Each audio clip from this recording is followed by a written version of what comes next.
که شتابان با دل قوی به میدان میرود. هر جاز قدمی و شتابان روبهان زی میدان میروند. دور از وطن اما با یاد وطن، بیرون از وطن اما شهران وطن، مکان هموطن.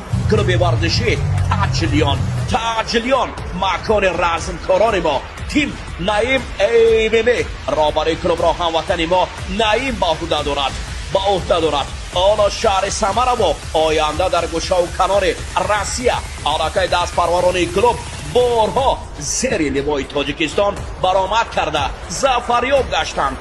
شما هم ای هموطن بیایید زی کارهای غیر دست کشیده تمرین میکنیم تا کشور خویش را با هنر ناتکرار و بنام برداشتن پرچم وطن میان دیگر کشورها آشنا میگردانیم. کلوب ورزشی تاجلیان، شوق بهر عملی شوی آرزوهای همگان.